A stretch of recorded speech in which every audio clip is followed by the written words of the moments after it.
Olá, alunos do canal e demais amigos. Hoje o nosso estudo é sobre o plano cartesiano.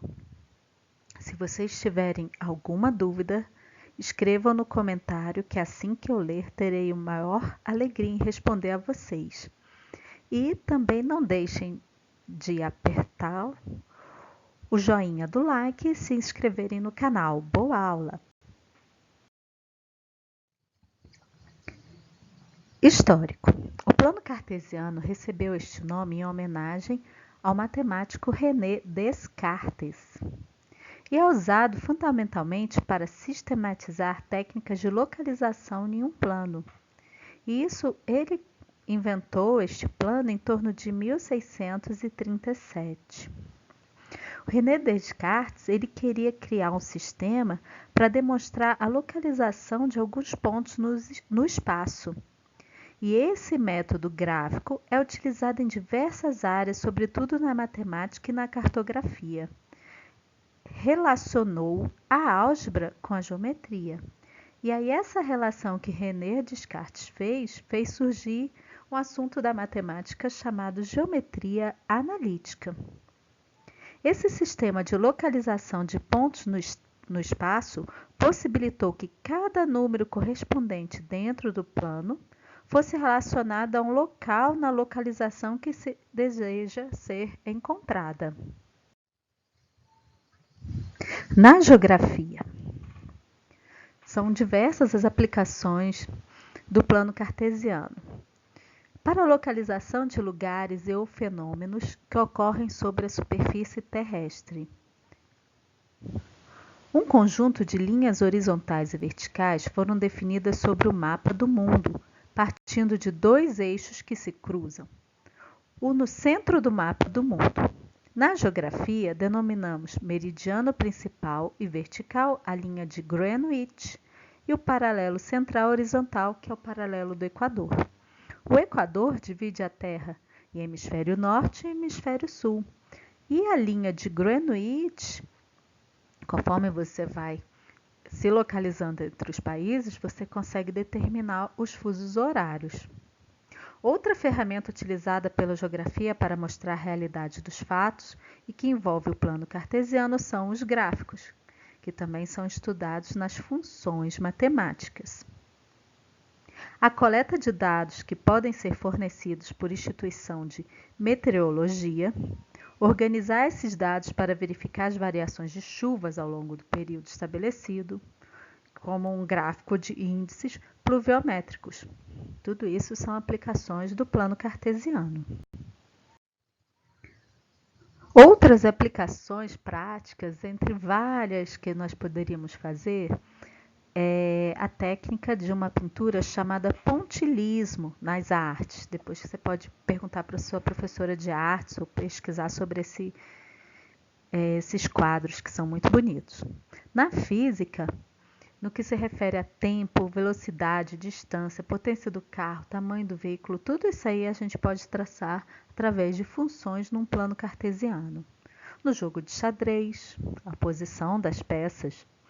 Associada ao plano cartesiano com latitude ou longitude, né? Temas relacionados ao estudo geográfico e a criação disso surgiu o atual sistema de posicionamento, o GPS, o sistema de posicionamento global, que permite que saibamos a nossa localização exata na Terra, desde que tenhamos em mãos um receptor de sinais GPS. Hoje o nosso celular, né, faz isso.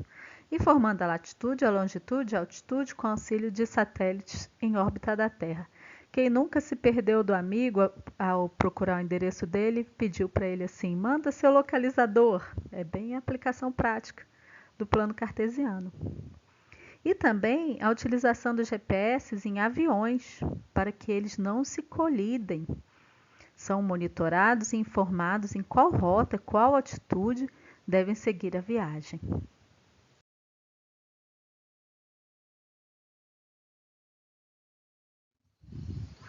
Os quadrantes do plano cartesiano. Como dito anteriormente, o plano cartesiano é cortado por duas retas.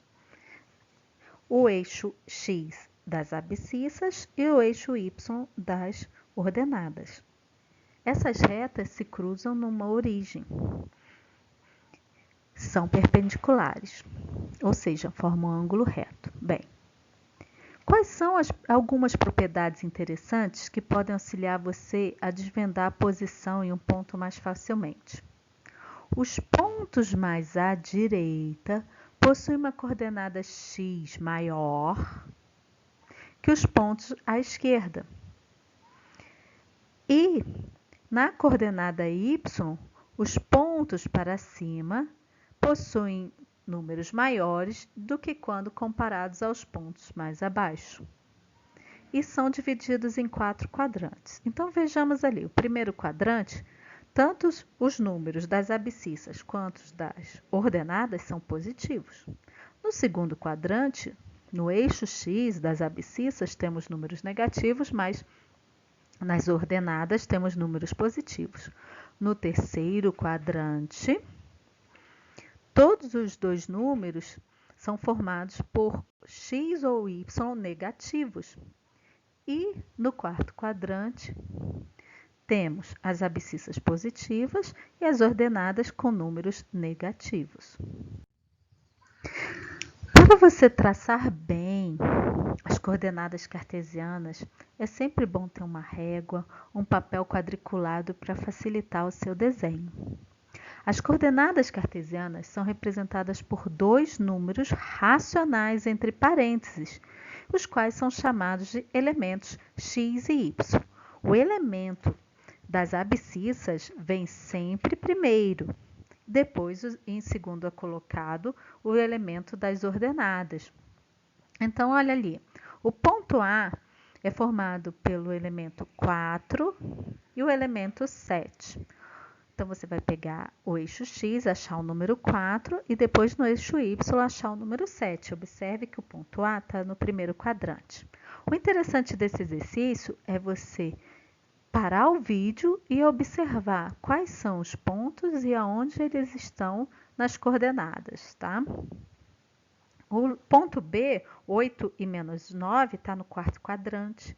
O ponto C, menos 2 e 2, está no segundo quadrante. O ponto D, menos 5 e menos 4, está no terceiro quadrante. E o ponto E se localiza no primeiro quadrante, que é formado pelos elementos 5 e 3.